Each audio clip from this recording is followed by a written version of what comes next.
un avocat. On parle de Didier Raoult qui a tweeté il y a quelques minutes.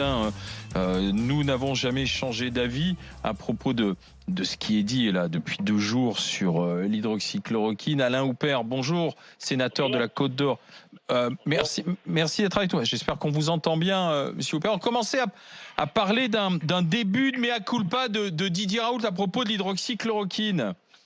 Je ne suis pas sur votre longueur d'onde. J'ai lu l'article paru en janvier 2021 sur l'UNCBI qui fait état, qui défend la voix du professeur. Oula, revenez, monsieur le sénateur, parce qu'on a un problème avec votre téléphone.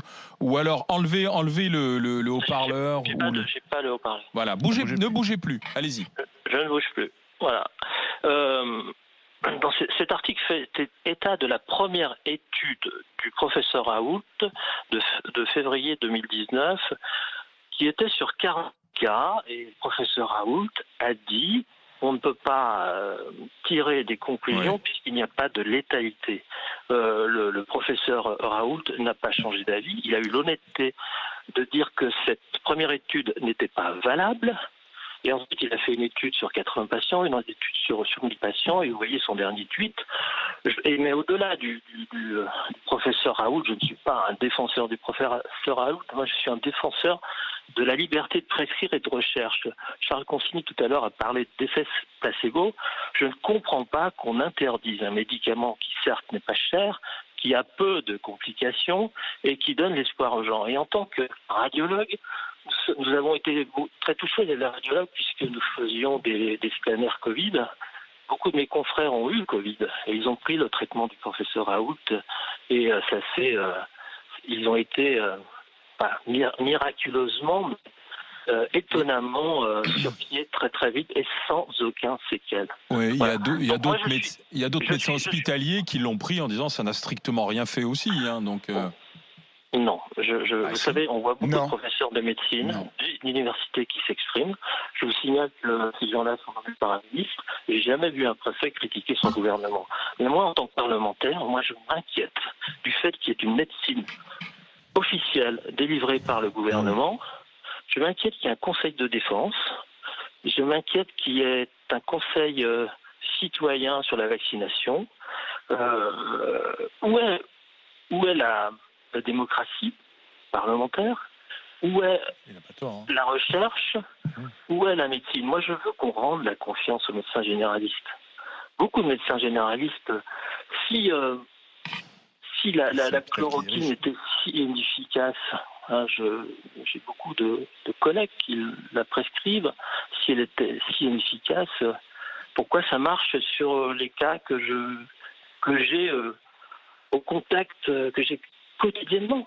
Mais alors pourquoi, Alain Houpert, dans ce cas-là, pourquoi la médecine officielle, comme vous l'appelez, est partie en guerre contre Didier Raoult? Parce que c'était l'intérêt de tout le monde que ça marche, d'autant plus que c'est un médicament qui coûte pas cher, donc c'était même l'intérêt de Bercy que ça marche, j'ai envie de dire. C'est la question que je veux pas autre. Pourquoi il y a une médecine officielle délivrée par le gouvernement? Pourquoi Olivier Véran a fait un décret en mars 2020 interdisant l'hydroxychloroquine et interdisant l'association avec l'azithromycine, alors que dans toutes les pneumopathies virales, on donne des macrolides. Enfin, il n'y a pas que la France. Il n'y a pas que la France. Il y a des tas de pays. Quand on voit aux États-Unis, par exemple, que c'était parti très fort pour la chloroquine tout au début et qu'ensuite ils ont fait marche arrière. Même le président qui a été malade s'est pas soigné la chloroquine. Donc il n'y a pas que la France. Là, vous êtes en train de faire un procès franco-français. Il y a quand même, il y a quand même des études. Il y a quand même des études qui. Je ne vois pas pourquoi tous les scientifiques qui ont sorti des études qui ne vont pas dans le sens du professeur Raoult seraient des vendus. Vous voyez ce que je veux dire? Non, je n'ai pas dit ça. Si. Tous les scientifiques, non, je suis pas d'accord. Un scientifique, c'est quelqu'un qui doit être doté, se remettre en question régulièrement. Le professeur Raoult s'est beaucoup remis en question sur beaucoup de choses, mais là, il n'a pas du tout changé sur l'hydroxychloroquine avec l'association avec l'azithromycine. Il n'a jamais accepté de débattre avec ses pairs qui étaient contre lui, et à partir du moment où il avait dit j'ai mon traitement, il avait même dit, souvenez-vous, monsieur le sénateur, fin de partie. Or la partie, elle ne s'est pas terminée. Il a dit fin de partie en février. en février 2019, fin de 2020, fin de partie suite à cette étude des 40 patients parce qu'on ne peut pas conclure. Et ensuite, sur les autres études, il a changé d'avis. Voilà. Il faut pas. C'est comme l'ADN, on fait pas un séquençage et on étudie la parole de quelqu'un à ce qu'il a dit. Voilà. Donc, aussi, la science doit être guidée par la vérité et aussi l'information. Moi, je ne détiens pas la vérité. Je serai toujours dans le doute. J'ai eu l'enseignement de l'université. L'université, c'est l'université des savoirs où on apprend à douter. Et voilà. Alors que les techniciens, ce sont des gens qui sont, et surtout les techniciens. Pas beaucoup de doute. Mais il n'y a pas beaucoup de doute. Merci, monsieur le sénateur, d'avoir été avec nous. Alors, on va écouter